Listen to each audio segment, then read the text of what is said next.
So I didn't appreciate living here at all. I had no idea why any person would want to live here. We went one time last year when it was super early and you can just hear the ice crack everywhere when you went. And I'm like, okay, this is the time when I will take a dip. Is a language from the region? Yes, so it's around 30,000 people that still speaks it, and it's the older generation. I never been outside. I never been an outdoor person when I grew up. We didn't go skiing. We didn't a few times maybe a year, but you live 1 hour away from a ski resort.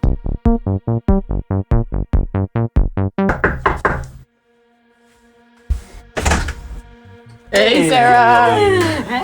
Today we're chatting with Sara. What we know about her so far is that she developed a website to help people discover Jämtland. It's called Upptäck Jämtland. And she created a game to help people learn Jämska, which is an old language from this area.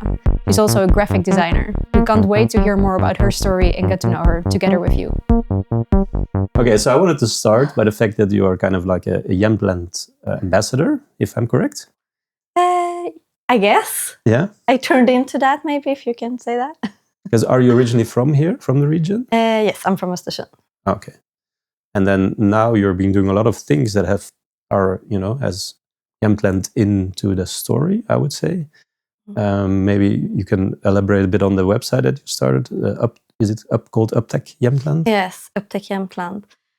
I think it started that me and a friend, we couldn't find things to do the easy way, because you always had to go on different sites to see if I go on Åre, what can I do here? And then if I go to Bydalen, what can I do there? You ended up searching so much on the internet. So we find it time consuming. So instead we put everything on just a Google, it's a simple Google map in the end. So you can just use it and drive around and is there a nice path here? Or is it somewhere I can take a swim or a waterfall close by? So the idea was to do it for ourselves, but then it became so much work. So we're I think everyone should enjoy this. Put it up. Okay. So you're sharing Jämtland with the world. I don't know if that's that many people that can find the web in Swedish, but if they manage, they are. Yeah, but you can put it on Translate, and it's a beautiful website, I must say. And then there's this really cool map I went on it. I actually found some cool stuff thanks to you. So you can find hikes and places where you can swim and places where you can eat as well. We had a few. I'm not sure if everyone is there. There's still we focused on the free things. That was the main purpose. What's free and available. But then in the end, not all the ski places. So it depends on how you see it. And is it still being updated constantly? Or? No, because we couldn't you don't find new, there's a new waterfall. It doesn't really happen that much. And a new path, they don't it takes a long time before a new one will. So you think you've discovered the everything? We haven't been to all of them. I have more than half of it left to check off. But I think we find it difficult to update. If someone sends something in that, we think you missed this, I put it in. But it's quite complete then at this point. Yes. In time. Nice. But there's parts that's less focused on, because we couldn't everything that's on there, we find it on the internet or Mina Kart or the app map app. So I think it's Strömsund and Ragunda had very few or less places showcased where you can go on hike or things. So we had less things to do in that area. And also it's not an area you pass maybe the same way as you go up here, because there's more mountains. So your map is quite big, it's huge. And if people would like to visit all of these places, how long do you think they would take? Are they going to all the hikes? Yeah, let's say everything that's on your map. Could they do it in a lifetime, or is it too much? No, I think in a lifetime you will be fine, but I don't think you can do it in a week. No. You should put some time off. Is that a bit your life goal? I always see you're exploring new places, and I love following it. Yes and no, because it depends on what you feel up for doing and how far you want to drive. Because if you want to drive down for 3 hours, you're still in Jämtland. So you can't, like, it's a long drive for just a day activity. So I think that's why it's so much easier to go in this area where there's 1 to 2 hours to drive. And I've been kind of lazy. I was excited when I started to do this to go south, but now I end up staying more around your... Yeah. Also, like, you end up driving a lot. Yeah. But you grew up in Östersund. Yeah. And a lot of people, like, where they grew up, they don't really like that area anymore after a while. But you are kind of an ambassador, so it must be that you still love Jämtland. Well, I moved away after I graduated, so I lived away for 10 years. So I didn't appreciate living here at all. I had no idea why any person would want to live here because it's such a boring place. But then I end up, after 10 years away, when moving back home, I could see the beauty of it in a different way. And I think that perspective is always important, because for you guys that come from a different place, you can appreciate that right away. But I think it's more difficult when you grow up here. I think that's happened to a lot of people. Like, they move back where they come from and they go back to their roots. I think wherever you grow up, that's always a bit the thing, because it's your normal and there's nothing special about it anymore because you've seen it every day. Yeah. Where did you live those 10 years? A little bit everywhere. I've been in Stockholm a couple of years, maybe 4 or 5. I was an au pair the first thing after I graduated in DC for 1.5 years. I've been in Dalarna for 2 years. A short time up here in Åre, and then in Malmö, a short time up here. And how was the au pair experience? What was the reason behind it? You wanted to learn English, or it was just an excuse to move away from here? What's the easiest ticket? Yeah, to see something else, and that was the easiest ticket at that point. I feel like it's not that common anymore that you do it, but I think it was for like summer years. Camps and au pair was like an easy way to get a visa for gap year people in general. Yeah. It was super easy. And was it a nice family? Was it a good I had experience? a super nice family, yes. That's good. I follow like my host family, like the mom, on Instagram still, and I'm like, how did the kids get so big? Why are they in college? And I'm like, oh, I'm old. That's right. You got older. And then you came to Åre to live for a while after Dalarna? I had an intern here, or like a internship. Internship for just, was it 1 month too? So then we were here on an event. I lived there. It was super cold. And what were you doing an internship for? Event. I was studying like event communication. Event communication. Event production. I don't know. Event coordinator. Yeah. Yeah. Yeah. We need people to coordinate events. Definitely. What event did you do? What was it? It was Red Bull Crashed Ice. Have you heard of it? Is that the race where they kind of go downhill on ice? Is that yes. Ice skates downhill. Oh, no, I have not heard of that even. Is that around still? Or? No, it's not. Oh. It was maybe. When I was living in Canada, so I was 19 years old. So it's quite a while ago. And I had a friend who actually did audition, if I don't know if that's the word for it, but audition in an ice rink for this. And I went to watch it. So they had to do like a circle and jumping over things, and so it's for real good ice hockey players. But then instead of just skating, they skate downhill, and it's like a race. Cool. And that happened here in Åre. Yeah. And it was like they build something up. It's not on the ski slopes, but they build it up and then end up on the square, like in the town or in the. Was it a success? Was it cool? It was. I think so, but I don't think people wasn't traveling here to go to see it. I think it was just. It's a special sport. I would never compete in it. It feels super dangerous. Yeah, it's like.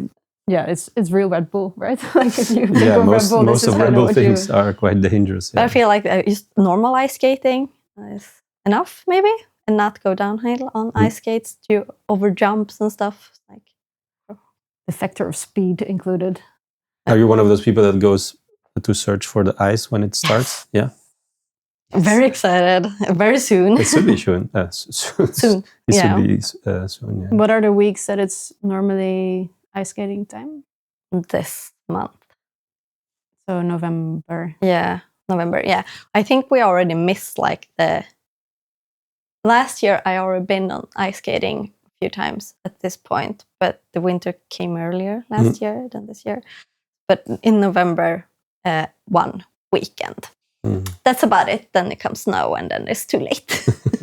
Because it's a bit different in Sweden than to what I know about ice skating, because I'm from the Netherlands and they do long distance skating, but they use a skate that is a bit like a leather shoe and then a long skate underneath it. But here you guys click it on your cross-country ski boot. So it's one boot that you use both for cross-country and for ice skating. And the good part is that you can just walk on your shoe. And in the Netherlands, you see people going on their knees and hands to another canal to keep on skating. You can't walk on them. So this is a very smart Swedish invention. And I don't know why the Netherlands has not taken It's so weird it on. that they Maybe don't because have we don't cross-country ski, so you don't... Yeah, cross-country skiing. Yeah. That's probably the missing link there. I think so. But you guys also have a lot of things happening here. I've seen pictures. I haven't tried it myself yet here. Oh, you haven't? I will join you this year. Yes, I really want to. Onsjön is beautiful. But what are you all wearing? I've seen a lot happening. There are sticks and things hanging here. It's the ice pegs, I think it is called. So if you go under the ice, or if the ice breaks, so you can get up. That's why you need them. Okay. Because if not, the ice could still break.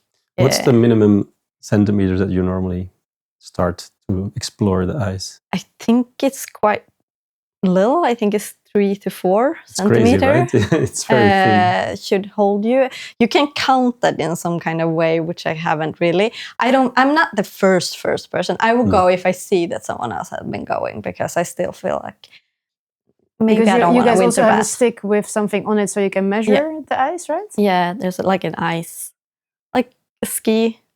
Yeah, your ski pole, your ice pole. Sort of, like an ice pole, like you. And you do that every so often to keep checking if it's okay? Yes and no. Like, you should. Yes, you should. Yeah, okay, but you also have a bit of an intuition and knowledge. So if you're not sure it's safe, then you poke a bit. Yeah, you should poke. In the beginning, if you can't see that anyone has been there, you should poke a little bit and check that it's safe. And also you should have been looking at the map and see, is there anywhere water comes in or out from this lake? Because at that place it will be thin. So you shouldn't be skating around that. So you should be looking at the map ahead also, so you have a little bit of basic And then you go a long distance, and sometimes you go from one lake to another, so you have to walk a bit, if I'm correct. If you want to. If there's possibilities. I think it's most important that you have like the ice pegs and then a rope with you. Yeah. So you can, if someone falls in, you can throw a rope at them. And an extra pair of and do you layer in the bag. Sorry. And do you like call somebody instantly as you know that the ice is good, or you go by yourself? Or you never go by yourself. No. So You have some friends that are also a lot into it. Because you if you get very cold and you can't get up, it's good to have 1+ person with you. Yeah. Because it's very draining to get up from cold water. Okay. But I haven't tried. Only winter bath, and that's cold enough, I think. Than to go for a little swim by accident. Have you ever experienced anybody else falling in, or no? We went one time last year when it was super early, and you can just hear the ice crack everywhere when you went, and I'm like, okay, this is the time when I will take a dip. But we ended up being safe. I don't know how, but the ice was so thin you could like hear it everywhere. And I'm like, that's scary. Okay, but it's good to practice to fall in. But we didn't. No, you should be safe. Nice. Better safe than sorry. Yeah. Maybe this year. You should try. Yeah. I'm not the biggest ice skater. I'm still in the start of that whole sport, so I'm not really comfortable yet on ice skates. We'll see. You don't have to be good No. to try it. Yeah, that's true. I think it's also nice because if you find a lake, it doesn't have to be that much people there. As you go on an ice skate rink, there will be people, I think. Yeah, you can take all the time in the world It's true. to go somewhere. Or you can use a kick. Ah, yeah. I've seen those as well. That's nice. Warrior style. Just take it easy. Yeah. And you have something in front of you, Jämtlandsspraka. What is that? Spela Jämska. It is a language from the region? Yes. So it's around 30,000 people that still speaks it. And it's the older generation. So it's about to die out. And I thought I wanted to learn it. But it is quite difficult to learn because you need someone that can teach you it, or grandmother, or maybe your parents. So I came up with this idea for a year ago, and then I got in touch with one that's good at writing in Jämska. So Jämska is kind of like a dying language that has been spoken for a long time then? Or? Yes, super long. Really? Time. And it's not been taught anymore in schools? No. Nowhere. Really? That's kind of sad in a way. Yeah, it's quite fun pronunciation things, and they come up with new words for like the old words. And it's not Norwegian, but it sounds quite funny, and the expressions are funny. So I thought, like, how can we still keep this around? And I saw that someone built a website, lexicon, so you can type in words and check what it is in Jämska. And then I come up with, like, it could be a nice card game for, like, and if you go visiting your parents or grandparents and around Christmas and holidays. But is Jämska like Swedish with a dialect, or is it a completely different language? Somewhere in between. Somewhere in between. Yeah. You notice that there's some words that they are still the same, but they are pronounced very different. And then you put in like one or two words that it's completely different. So it ends up being quite difficult to understand, depending also, like, Jämska, you speak different depending where in Jämtland you're from. So if you're from the south, you will maybe have different words even from it and different accents. So it's language with language in itself, again, into it. So here in Åre, you speak in one way, and then in southern Jämtland, you will speak in a different way. And are there people that are really still using this every day in their lives? I think all the people will still use it daily as a language. Yeah. Always when I went home on Christmas and then when I used to live in Stockholm and went back, they like, you speak totally different now, because I picked up some words that's not a word. Like I always said, behind. You would say behind something in Swedish is bakom, but I would say that it is bakanför, but it's not a word. Bakanför is not a word. It's like a made up Jämtland word. But it is a word, everybody uses it in a way.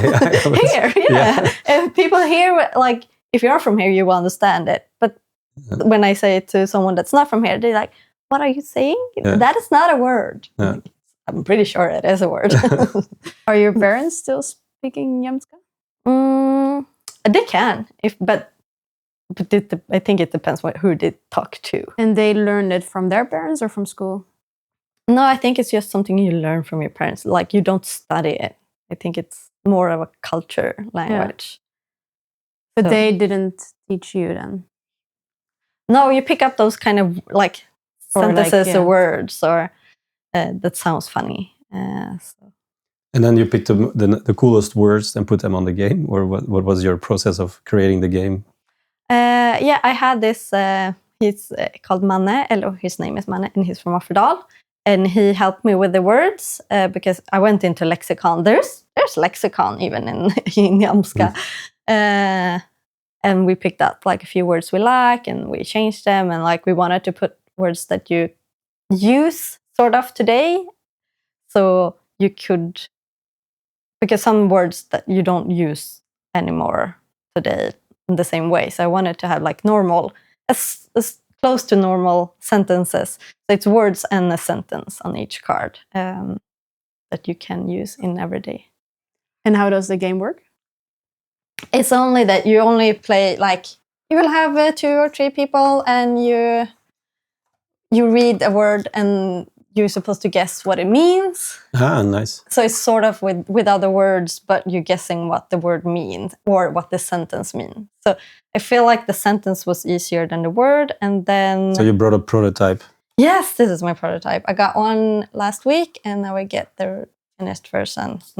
It looks beautiful. There's pretty drawings on there. It's yes. And is it, have you designed it? Yes. Wow. Okay, nice. So I totally understand for people who listen, and to you guys, these words doesn't make any sense because you still find Swedish difficult. So maybe this is even more difficult. But like here, the green, there's 3 versions. There's a green that's easy, blue is like in the middle, and red is difficult.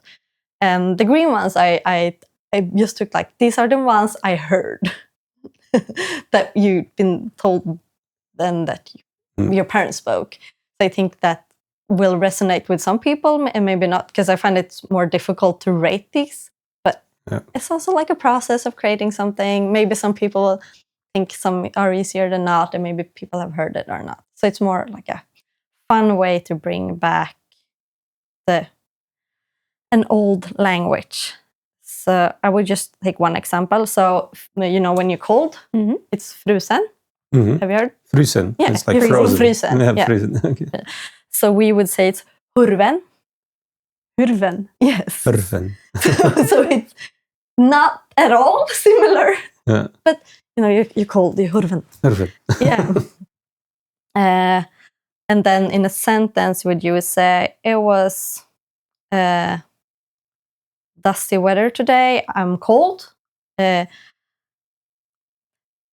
would say, det är kruset i väder idag, jag var hurven. I quite like it though, the sound is nice. Yeah. It sounds very difficult to, when I would say, det är ruggigt väder, jag är kall, eller jag fryser. Can you say it one more time now in the Jämsk? Det är krusket i väder idag, jag var hurven.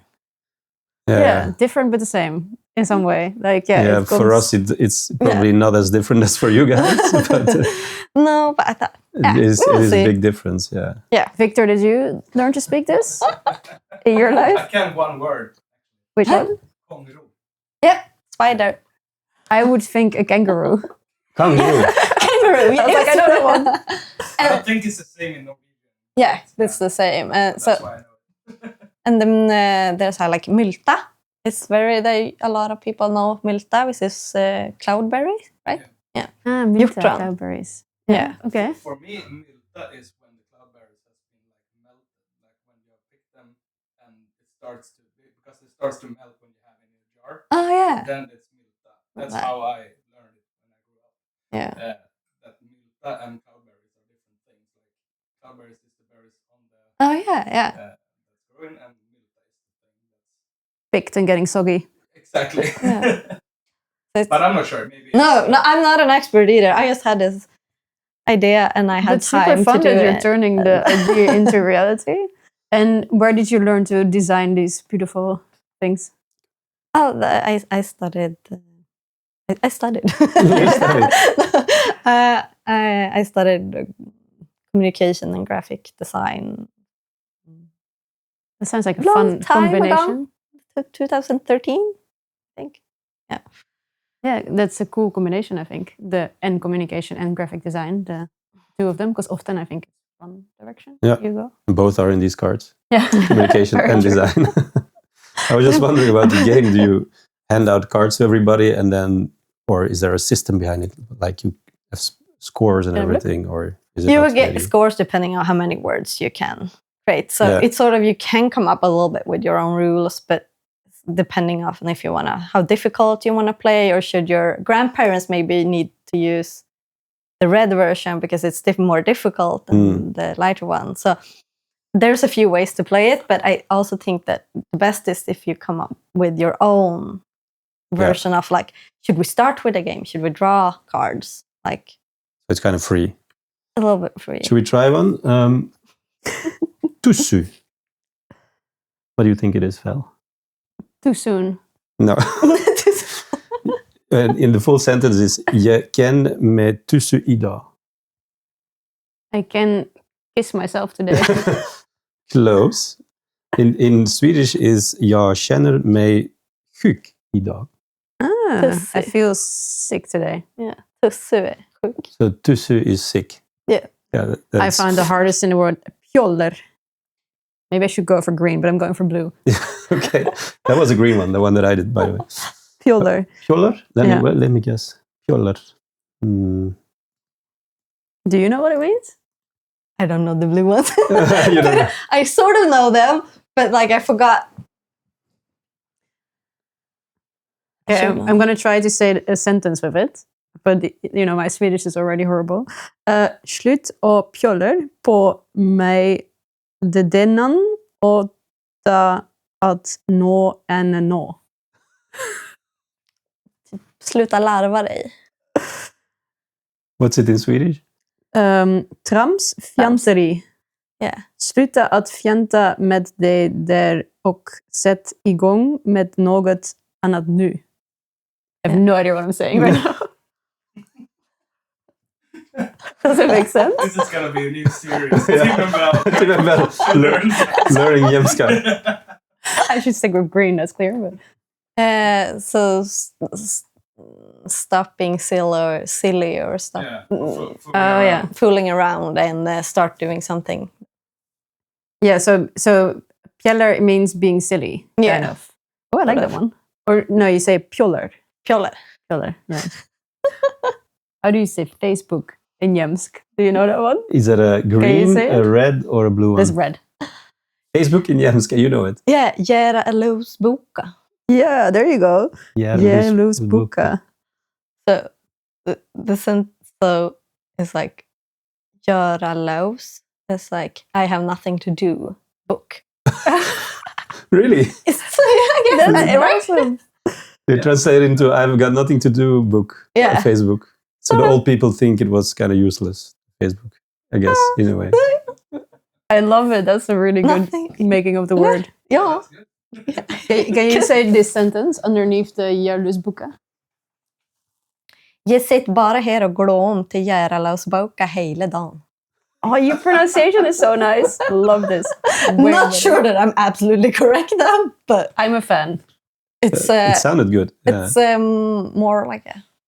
I think it could be fun to play with the family, and It's like a Christmas activity. I think it's super nice with the on Christmas, and also having the knowledge of people that actually have been spoken it and know how to pronounce it correct. Yeah. I think you will benefit a little bit more.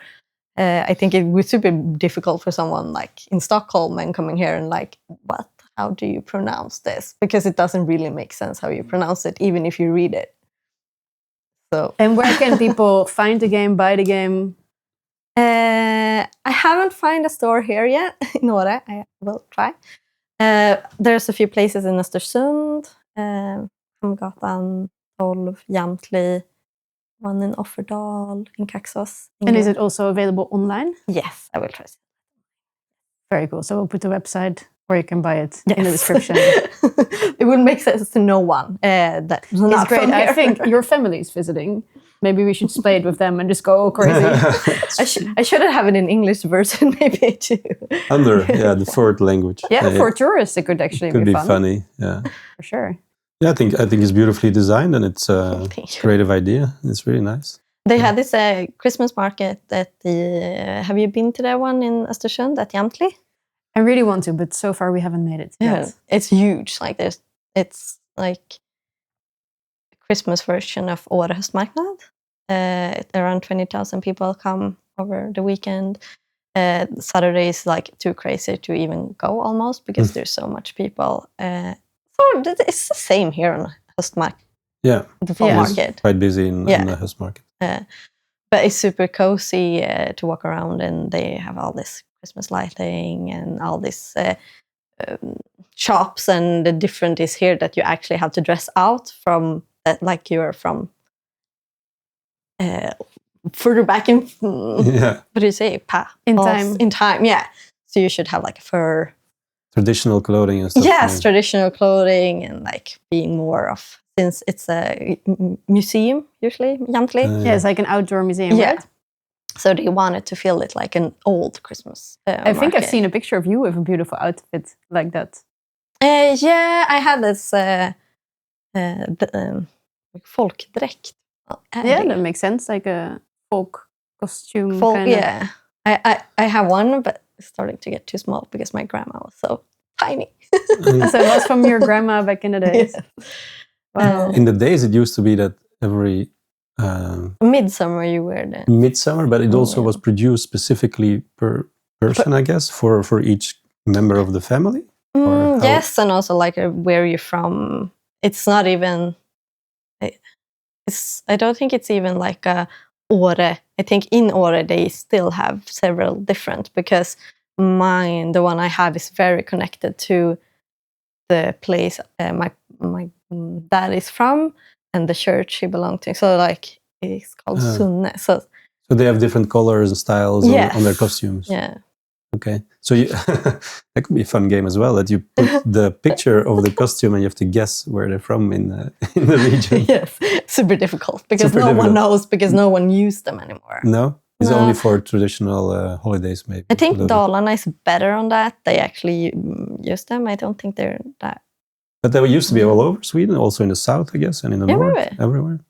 Norway is, they are fantastic at, they are even like, having a huge thing about that is 17th of May, when they have to have it and they love to have it. I think it's beautiful that they have that kind of thing in the culture. Yeah. I think it's still like made even new ones there in Norway. Yeah. We've met somebody that owns one, right? And it's quite expensive. Super expensive, to make one. And they will say it's handmade. itchy. It's wool always, and linen, and I know that when I used to live in Norway too, I forgot that. That I know, like on 17th of May, like the guys think that that's when the girls are the most pretty, when they have this costume and buna. Nice. Which is kind of interesting, because here we feel like it's more like not a Halloween costume, but more like it's a costume. Yeah. That's you're like, oh.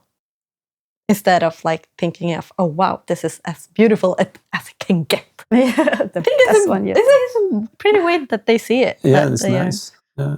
Maybe it's still in their DNA somewhere.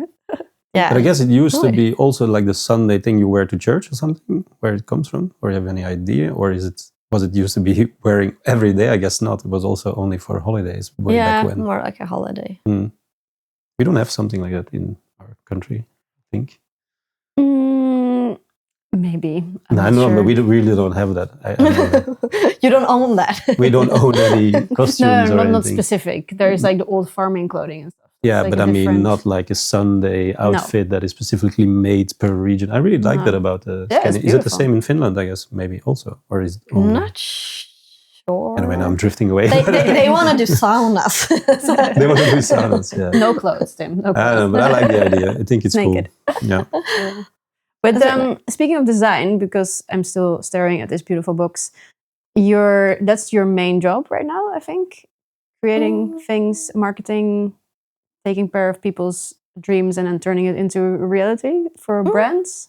Yeah, sort of, yes. I love working with branding. I think it's super interesting, and creating new ones, but also clean up old ones.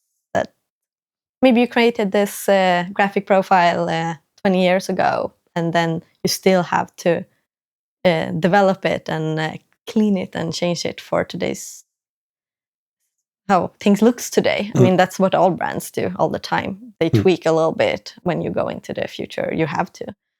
And they usually find you, or do you kind of step to a brand and say, hey guys, it's time for modernization? They usually find me so far, which have been super privileged.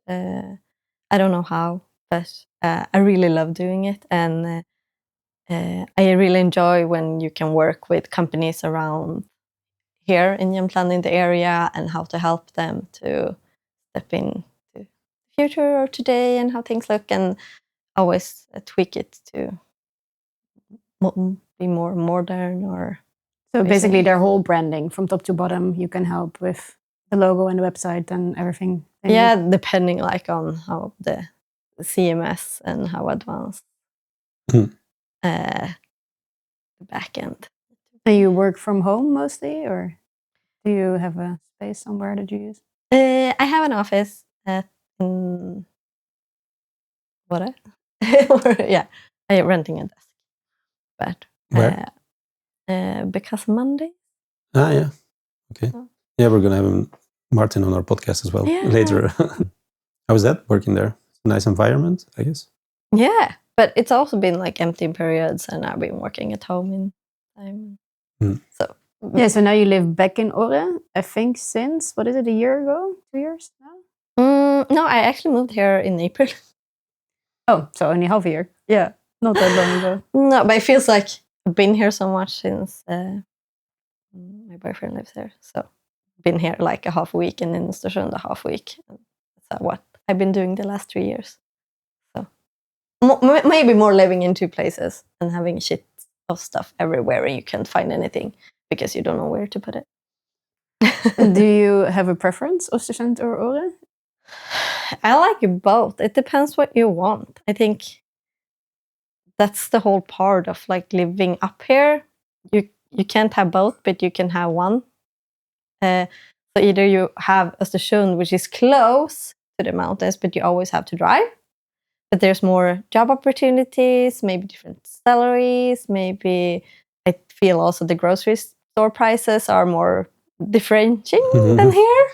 But then you also have to drive to go to the mountains. And here you can always just go skiing easier and go out the mountains or hiking, which is that benefit, but there's less jobs and maybe more a little bit more expensive to live here. So it depends, like, I think. If you have to pick, you can only choose one. In the middle, Mörsil. That's a very smart answer. We might end up there because we'd like, that's in the middle. You don't have to drive as far.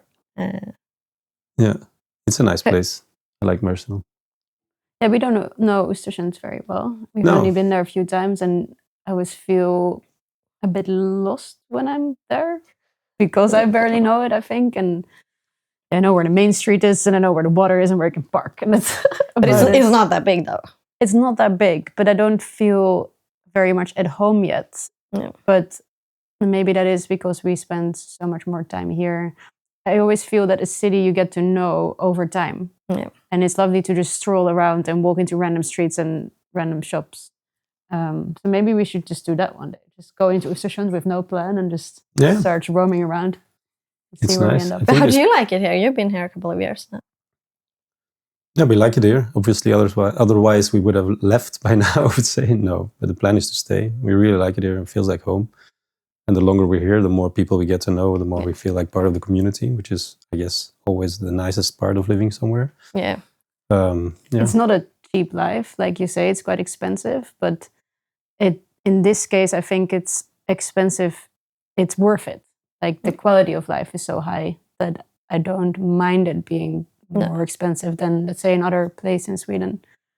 We get a lot for it in return. And like you say, you can just walk into the mountains wherever you are every day. That makes me really happy. Mm-hmm. But I think I also feel like that perspective might sometimes be forgotten somehow. So like, oh, it's so nice. You just live up in the mountains and you can be out all the time. You're like, I also still have to work and I have to make money and I spend more money. So I think people sometimes forget about that when you live in a smaller place. It looks a bit like you live in paradise and you're always out hiking, but we also have a real life. Yeah, for sure. But that's in general, that's the Instagram filter on life, right? You only see the... It's not so nice to look at someone sitting at the computer in your couch at home. Yeah. 8 hours a day. No, but. Yeah, and that's my favorite part about it is that even just during a quick lunch break, instead of being in a super busy city and having noise and everything around you can just go into the mountain or ski for an hour and then go back to work, and you don't have to drive very far. And I actually love, like, you have to take the car everywhere here, but I also enjoy it so much more than taking like a subway everywhere. Driving is beautiful. Yeah. Every time I'm in the car, I'm like, whoa, oh, it's another cloud or another color in the sky, or it always changes. And it's still like always closer to your friends by car. And when you had like, oh, you live there in Stockholm and I live in the other place in Stockholm. Oh, it takes an hour by train to go to you. Here, there's always like 10 minutes away or something, maybe 30 as longest. Have you ever been interested in living abroad? Like, I know you lived in America for a bit, but has there been another country that has interested you? I don't think so. I mean, I always ended up like wondering how it was to work somewhere else, but then I also ended up like, we have so nice systems here when you're employed, like with vacation days, pension, and like it's quite a nice system. But I don't know like how it's in the Netherlands. Well, I think it's the same. I think in Europe we're quite, or I wouldn't generalize, but I feel like the systems are quite good in most countries. But we picked Sweden as our favorite. We picked Sweden, but we don't have any mountains in Belgium. That's why we really wanted to live close to the mountains. So that was for us the main reason. I don't know how it is like in Canada, if they have sort of... I think Canada is probably better than the States, but the States is a lot to do with your own wealth creation and taking care of your own and private insurance and all these things. I think Canada is a little bit better. But yeah, we're not experts on that either. I wanted to touch on your youth here, because you said like it was so boring. But did you feel that your whole youth, from when you were 0 to 18, or to when the first time you left? But like, I never been outside. I never been an outdoor person when I grew up. We didn't go skiing. We didn't, like, a few times maybe a year. But you live 1 hour away from a ski resort. Yes. What's the reason? Why didn't you go? But if you don't have that parents that doesn't go with you, I don't think, like, you have to have that, or like a best friend that you go with their family or something. But I went a few times with my dad, but not that many. Like, we had a few days a year. I could maybe count them as 3. Like, you never get good, and I find also that being more difficult moving here as an adult. So, like, I should be able to be good at skiing or cross country or all these kind of sports, that I end up never being the child. I never did that. I wanted to dance as a child, like kid, or I only was dancing. Did you? Nice. Yeah. That's also all that I wanted to do. So there was no like, oh, why should we? That's what she want to do. Let her be there. Be Spice Girls. Be happy. That's something really nice to learn. I regret that I never really learned to dance. You can teach me. I can teach you. Yeah, you can teach me skiing. You did really good. I've been skiing with you, and no, but you know what I mean. Like, you end up here, you think like you're not a beginner when you're an adult. I think it's for people also moving here. Maybe you also had all these kind of ski days as a child, or I didn't really. And I didn't go hiking or sleeping in a tent. Like, we didn't really do that. How did you get into it now then? I think it was this part, like, one of my closest friends, she loves being outdoors, so I just joined her when I moved home. And also the part of I was so afraid of getting bored here. So I think that's what I kept me like, what can I be to not be bored? I can do all these kind of things. And I guess, okay, then let's do that. Do you remember the first thing that you did that triggered that? Like the first hike or ski experience? No, I went with a few friends to Lofoten, which is also a great start for it's epic. So everything is less epic than Lofoten. But we also went to, I think that was, started moving back home, to Dörrsjöarna. Have you been there? No, where is that? It's in Bergs kommun, but it's sort of in Bydalen, but behind. Bydalen is close to Östersund, right? Well, kind of. Yeah, it's maybe a little bit shorter than here, but it's not a huge difference. But in wintertime, you can drive over the ice, so it's a shorter way. There's also something cool for the listeners that maybe don't know about this, but in Sweden, we have ice roads. When the lakes freeze, I just learned about this last year. I didn't know. You didn't even know. Still, see, it's quite funny. They make roads actually to make sense because you are. Yeah. It's shorter. It's shorter. Yeah. You have to do that just to have experience driving on ice. Yeah. You should. I want to do that for sure. So you can go to Bydalen by driving over the ice. Yes, from Östersund. I grew up in Östersund and in Orviken. My parents are separated, so from there's ice road over to. That's why we went to Bydalen as a child. Like there, I feel more familiar at home, and I know the slopes and know the system a little bit better than here. But yeah, you can drive on ice. It might be normal for you, but I don't think it's a thing in no, but you can drive like it's rules, and you can drive fast, and you can because if you go fast, the ice could break from the water outside. Well, by the distance and the. So are you driving 30 kilometers an hour or something? Yeah. Yeah. All right, this winter we're gonna do it. Ice driving in Östersund. Yeah, does it happen anywhere here along the river? It didn't Audi had like a thing on the lakes they had something. But that doesn't really count because then you just do a loop. Like I want to go from one coast to another. to another one. We go there just to ride on the ice. That would be the day. I think that's also more challenging because it's very thin usually at the outsides of sometimes. We live in Sweden. Maybe they will check it. So there will be no worries at all. They will bring your close pole it. and measure. And No, you don't have to do that. Because there's a färja, a boat. A ferry. And the people that works on the ferry, they work on the ice instead. In the winter. So to check the ice. It will be closed if it's not safe. Wow. No worries.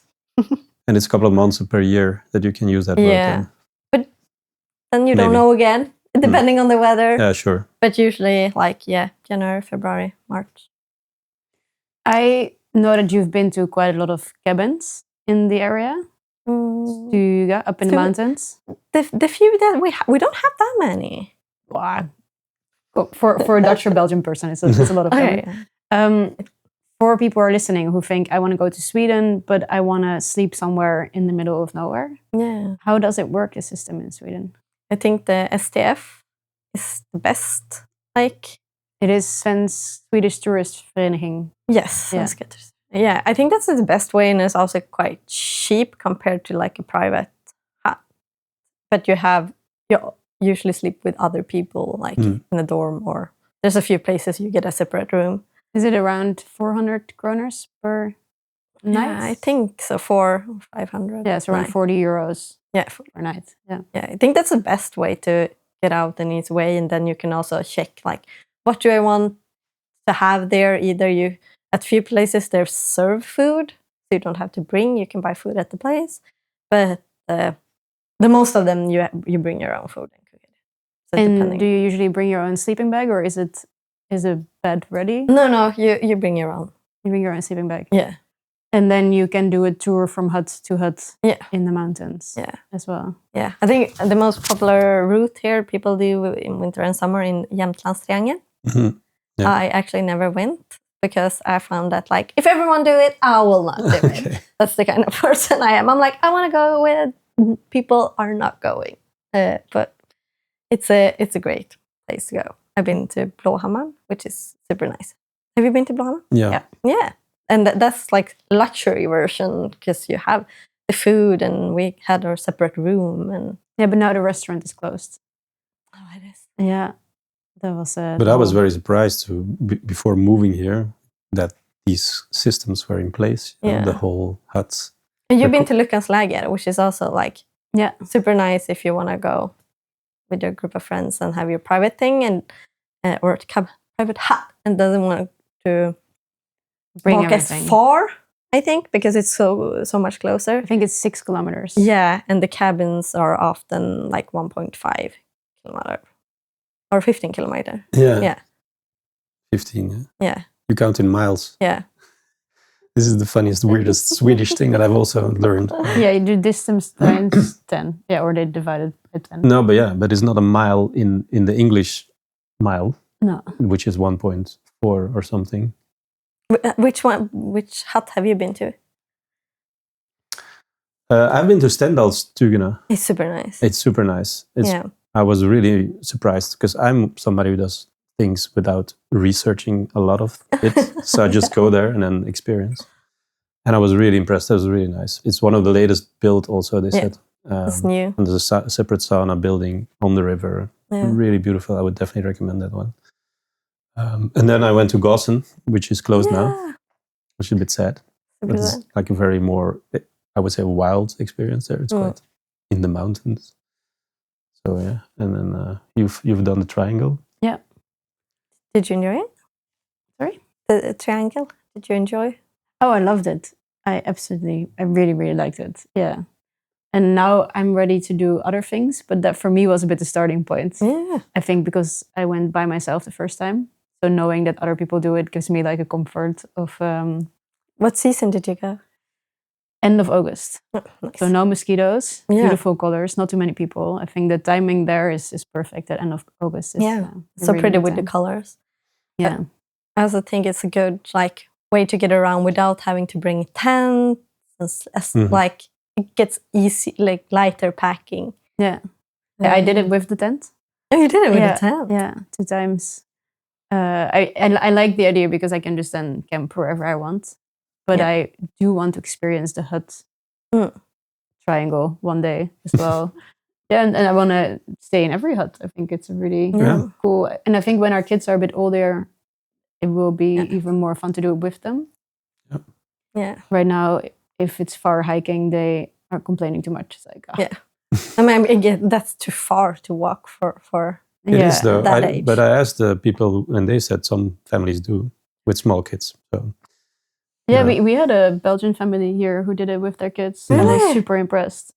But we just did a little part of it with our tent. And I think that's the nice part with if you're going as a family with a tent, when the kids get tired, you can just be like, okay, let's sleep here. Yeah. It's a bit more flexible. We did that in Norway this summer as well.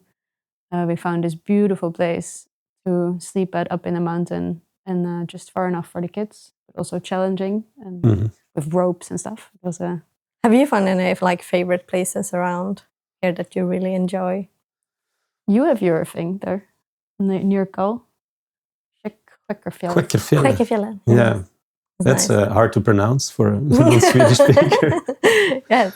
But I really like the mountains there. Yes, they are next level in wildness, I feel. There's also nothing there. Nothing? No, there might be one shelter, just not like a basic, where you can, if it's in worst conditions, you can be safe. But that's it. There's no catered huts or anything there. I don't think it's even cell reception. Yeah, there's not. Indeed, quite bad. The cell reception is quite bad, and at some point you lose it. So it's literally going out into the wild more. I like that. Yeah, I enjoy not having the cell reception because it's quite calming. In one way, like, oh, okay, I don't need to be on the phone. I don't need to check anything. But depending on the weather, of course, because if you feel maybe in the winter, it's quite nice to have cell reception if something happens. Need to bring a satellite phone. Yeah. But it's also in some parts, and when you're on top of the mountain, you get a reception again. So you know where you can reach out. Depending on the weather. Yeah, it's super pretty there. And you? What's your favorites? I mean, I really like that Dörrsjöarna that I mentioned. And this summer we went to Kolåsen, which is just like the big... You can go to Skepptic from 2 places, right? Annijan or Kolåsen. So we went just in Kolåsen and started by biking and then hiking. And it was super pretty there because it was a little bit like small Sarek. Sarek? Reminded you a little bit of a Sarek. What's Sarek? Sarek in Lapland. Is that I don't know the concept. I don't know the word either, no. It's our biggest national park. Okay. See, we're still learning. Every day we're learning with this podcast. Rapadalen, va? It's, So Sarek is the biggest national Swedish park then? yeah, if you say so, you know. Yeah, better. I think it's the biggest. I mean, it's the most wild Yeah. area we have in Okay, country. yeah. So, A but few people get lost there. Like they were searching for a couple this summer. So that if we went want to lost there. experience Lapland closer to home, that's where we have to go. Yeah, without getting I think lost. we've been there with our camper, no? Colossen. Colossen, yeah, we've been Yeah. there. Yeah, it's really nice. Yeah, Yeah, beautiful. but now I want to go to Sarek because I feel like that's. But now I want to go somewhere else. No, We I still think have Sarek so could much be to super see. cool, but I haven't been. No? So, no. Yeah, They nice. just said, like my friend like took me there. She's like, it's sort of like a tiny Sarek, but just like going through like pictures. I think you always find these places because a lot of people here look sort of similar to. I mean, if you go on a hiking on a mountain, it will look kind of like that mountain. The view is very similar. Yeah. But you find these places that look a little bit different, and I think Skekkefjällen, at least I want to walk through it. I haven't done it. Just being up there, that looks a little bit more different than like the traditional being on a mountain, seeing mountains. Like there's like a river passing through, and it's a little bit different. And I feel like Dörrsjön is also that kind of place that it looks different. Nice. And I think that's why I like those places. Yeah. That it's a little bit. I had the different. same with the pyramid. Yeah, it's also It also looks different there, right? Yeah, in Volendal, a bit behind there. Yeah. And do you prefer to go one day or multiple days? Do you have like a? I actually enjoy one day. I don't know, like I'm lazy. Not sleeping or one night. One night. I'm usually like I am a lazy person, comfortable.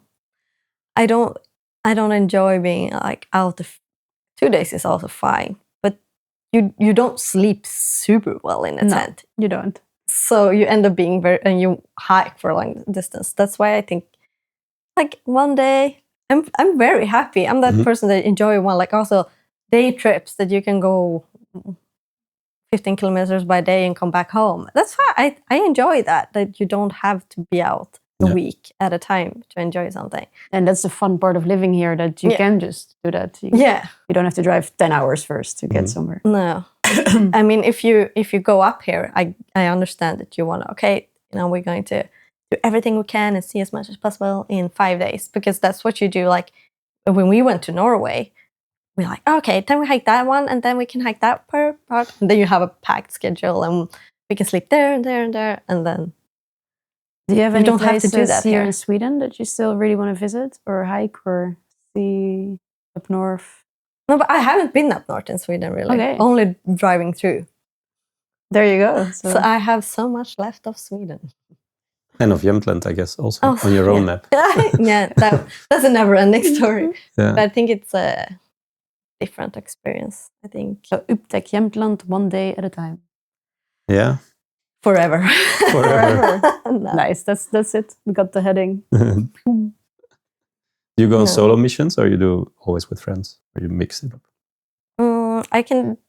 Day trips I can do by myself, but I enjoy having a company. I'm just a person that enjoys sharing the experience with someone else. Yep. And you have a dog as well? I have a dog. Yeah, it's not that shareable. He often just want to go home. That's his He's not in the same mood as you. He's just waiting, like, when are we going to sleep? Where are we going to sleep? Can you put up the tent? Okay. He's not the biggest dog, maybe. A smaller one.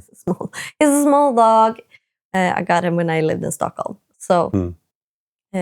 not used to big mountains and hikes and stuff. No, but he's doing a great job. Like, he can walk pretty far, and he's been to Blåhamman and he's been to Stendalen. That's pretty impressive for the little guy. Yeah, he goes. He refuses to like pulka. Yeah, on a sled. Yeah, he's no way. He's too proud for it. I will not be in a sled. So, but he's getting old, so we'll see how this year's will develop. He's turning 10 next time. Do you still dance or do anything with dancing? No? No. Do you miss it? Or yes and no. I think it's that kind of part when right now I end up like going here a few times every other years. That when I fall back into like I don't have that much routines at the moment, and then I started to like go back to what was comfortable when I was a child. Have you ever like, oh, I used to did this kind of things and those feel safe? So right at the moment I kind of want to dance and I want to draw. So I bought an iPad, so start drawing again. I used to draw a lot when a kid. So that happens a few times, and then I take a break for a couple of years, and then like that you did a lot as a kid, and I feel safe and creative. But I don't think I will go to a dance class. I don't think that will happen. Are there options even in Östersund? Yeah, I guess so. You go in Östersund, yes, for adults or for people. Yeah. Here, I don't know. I went to a Zumba class once. Yeah, That is some. Yeah. Can you call it dance? It is dance in some way. I guess the teacher would kill you if you yeah. say it's not a dance. No, it felt like dancing, but it's also very much of a workout. Yeah, it's more of a workout, I would say. Fenna, our daughter, is now dancing in school. Kulturskolan. They have Emma-Lisa maybe. No? I do not know yet, No. but she absolutely loves it. Mm. That's fun that they can do that. Because a bit like what you said earlier is that you didn't grow up skiing that much. And in our case, it's the opposite, that our daughter will go skiing with us, but it's not her first choice. No. If it's up to her, she would be doing creative stuff like drawing, dancing, innebandy, like indoor hockey she likes, and scoutena. So it is a bit all over the place, but skiing is definitely not on the top of that list. So yeah, even if you do offer it, it's not necessarily their first choice. But I am super happy that she found what she likes and that there's so many options here in town. Yeah. That even though we live in quite a small village, they have a lot to choose from, so they can find their way in life. Yeah, it's a mini city in a way. There's definitely more options than in other ski towns, I would say. If you ever start your own dance classes, then I will join. You'll join? Oh, it's never too late to learn. Are we bringing that back? Adult dancing classes in Norway. What kind of dancing is your style? I used to do disco and hip hop. Disco? That's cool. A lot of glitter and a lot of waving. Oh, yeah? Okay. And fake tans. Nice. Absolutely. Oh, I want to see videos, pictures, something. No, you don't. But I quite enjoyed it. It was like a little family you had.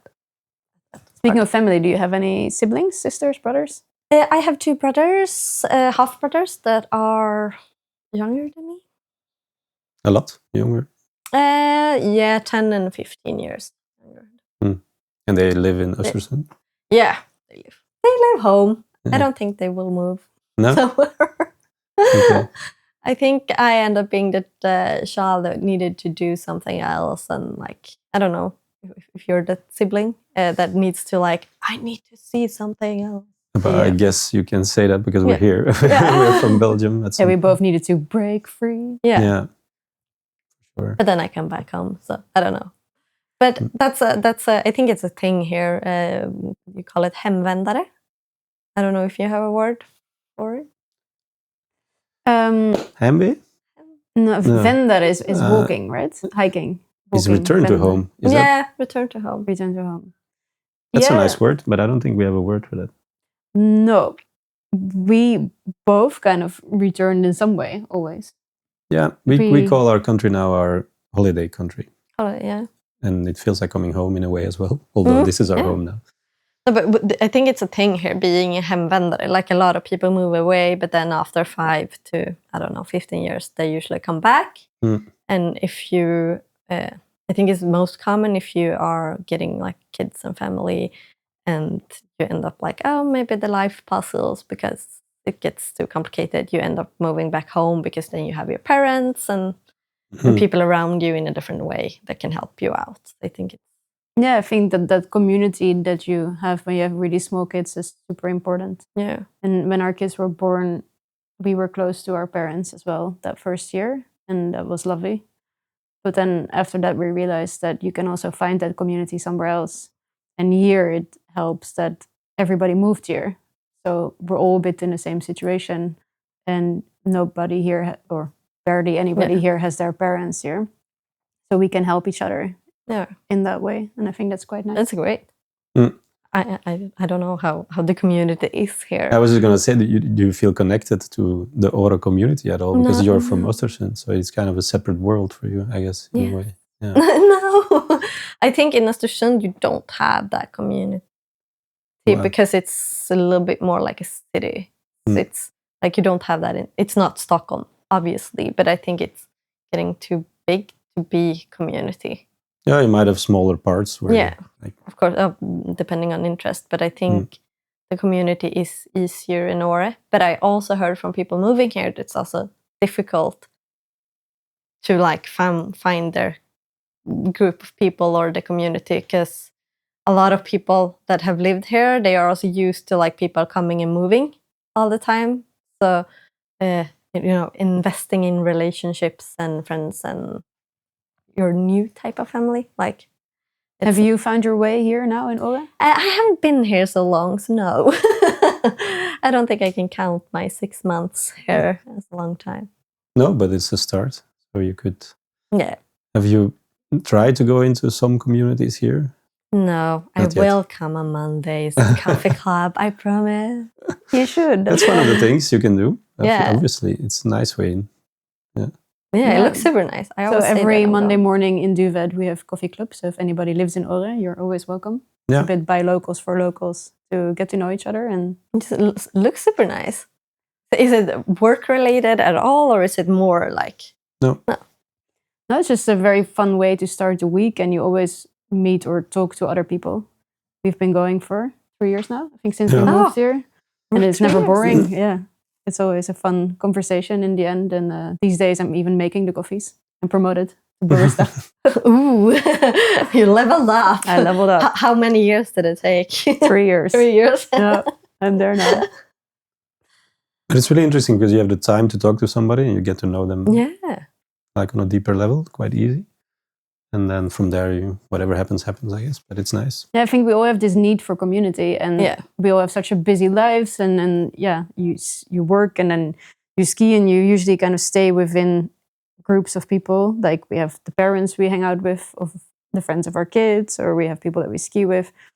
But it's nice to sometimes be in a space where you also see other people that you would not necessarily call straight away when you need a friend. So that's fun. Yeah.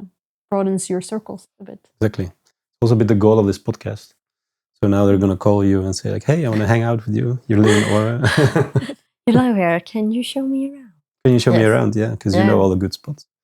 Let's say somebody's listening and wants to visit Sweden. Let's go specific Jämtland. Just happen to be Jämtland. Yeah, and they have a week of time. What would you say? What is your advice? We have to say Åre, right? We're on an Åre podcast. Yeah, No. so It's not necessarily Åre. definitely not necessarily Åre. I think we can go for the province for Jämtland itself. No, but I think I enjoy like this kind of part a lot, like Bydalen, Åre, and Offerdal. I think because you've been. Did you go to like Mjölkvattnet? No, also on my list to do. So like those are the areas like when there is more mountains, and then you have Vemdalen and Funes, and I really like Funes too. I haven't been skiing that much in Vemdalen, so I can't say that much. I really enjoy Funes, and up here there's like the mountain parts. So you need a car, first of all. You need a car. Yeah. You absolutely need a car. You should. I don't think you should go here without. Like you can go with train, but you should rent a car definitely, so you can be able to drive around and make it a nice road trip. And then I also, since the weather is so unpredictable here, I would actually try to be a little bit flexible and schedule, like, if you take the whole Jämtland, like, where would it be nicer weather, and go for that, because I always find it a little bit nicer experience if you can manage to not have a storm or rain and follow the sun, basically. That's what I do. Like when we went to Norway, we always check like where would the best weather be, and then we drive there because we know we would have a better vacations. I Yeah. think it's being flexible and It is- maybe and not planned, like I have to walk the triangle, like, or I have to see Skutan. Like, I think it's easier if you're flexible and open to where's the good weather and what can I do in that area. And can I don't you, know. if you stay in an SDF hut, can you book it quite last minute, or do you have to do it far in advance? Depending on the time of the year, like Easter, no, you can book it the day ahead, but you can unbook it a day ahead. That is a very good advice. Yeah, but that makes sense. Then you're still flexible. Yeah, I think it is like 28 or 40 hours advance you can unbook it. So you can always book it and then unbook it. I don't know if that's great advice and popular for. I think in some way, yes, because the weather is so unreliable, like you say, and then you did plan, but if it's really bad weather, then you can still back out, and then you give somebody else a spot who maybe really wants it. Yeah, and doesn't care about the weather. Yeah, exactly. I think it's depending on your knowledge and experience of being outside. I don't think you should go to like Blåhamman in storm if you don't know what you're doing. Yeah, and on the other hand, I must say that even if there's a bit of rain on the planning, and let's say there's not too crazy much wind and it looks okay, the rain always passes. There will be rain and then you have sun again. That's what this area is all about. The weather goes by fast, so just go through it. I mean, like in a winter time when it's like -15 and storm, and that's different. You don't maybe have the knowledge of what happens if I'm outside and getting cold and how long, or get wet, and like I think then maybe you should go for a safer. Well, it's also pretty cool that, I don't know if people know that, but there are shelters in a lot of places. So for example, in the Jämtland Triangle, between every new place where you can sleep and the previous one, in between, kind of halfway, there's usually a little shelter with a emergency phone and an emergency box that contains a lot of things. Tim once found duct tape there, for example, that he needed, and you opened the box. What else was in there? Yeah, I was surprised. There's lots in there. It also depends on the hut a little bit. If it's a path that has been walked a lot, it's not necessarily complete. But if it's complete, there's coffee, tea, food, sugar, bandages, card game, I think you card said. game, even diary. I was really impressed. It's like literally to survive. You can put your books in every emergency thing. But, it's literally to survive a storm for a couple of days that you could do that. And it's actually quite good. I think people forget to it's good to write in the guest books when you go to one, and especially if it's bad weather, because then you would know where someone have been the last time. If it happened that it's a shitty weather and you go missing, then you can actually find where did you go last time by writing in the book. So that's the idea, I think, of the guest book in the beginning, is to know where someone had been the last time. It's the same with the peaks, right? On most or on some peaks on the top, especially in Norway as well. There's a book where you can write your name. So. Yeah, I think that's the idea of it in the beginning, for safety reasons. For safety, but then it's also, I think I enjoy when did someone be here the last time? Yeah. I like to see who's been there. Yeah, or find your own name again and be like, oh, I was here 10 years ago. Yeah. That's really fun. Do you have any projects on the horizon? Anything in the future that you're planning to do? When I come up with something, I want to do it, like the website and this game. But I think now I'm at this point when I really miss colleagues and like a connection of people or group or something. So I'm looking for maybe like having something with other people for the first time in a long time, because I had my own company the last 6 years. So now I'm ready to get employed again and having that something to work on together forward, and developing and shaping and changing with other. I think I would grow from that. Yeah. But in general, I love to just keep on helping people also in the area. I love that of being in this kind of places and situations, of meeting people and helping people to challenge themselves and grow as a company. But more from a communication and the design perspective, of course. Yeah, it's nice to have a team. Yeah. Do you miss having a team, or do you feel like you have a We team? have Victor. We have Victor. We are now. You're a team. You're 3 people. We are 2 people. Yeah. So And it's really people. fun. Yeah, Yeah. we almost always have done everything together. Yeah. So we are a well-established team by now. Yeah. But I love to work with other people. Like I started working at the school here locally last year, and it's super fun to have colleagues and talk with different people. When I've had enough of Tim, then I can. But it's like that sammanhang. What is? Yeah. Yes. Sammanhang. Sammanhang. Sammanhang in our language, it means togetherness. I would say cohesiveness. Yeah. And especially what you say to brainstorm with others, they do give new input, and it is it's fun. And it brings energy. Yeah, and, I think that's what I miss from being at an agency in Stockholm. Is like we had my last job. We had so many different cultures. There were people from Italy, USA, Australia, Spain, and that we were challenging each other in a different way of like seeing things and having like, oh, how do you think about how do I think and how are you raised? And that doesn't really happen when you are too similar to other people, and especially when you work by yourself, you also have to think of.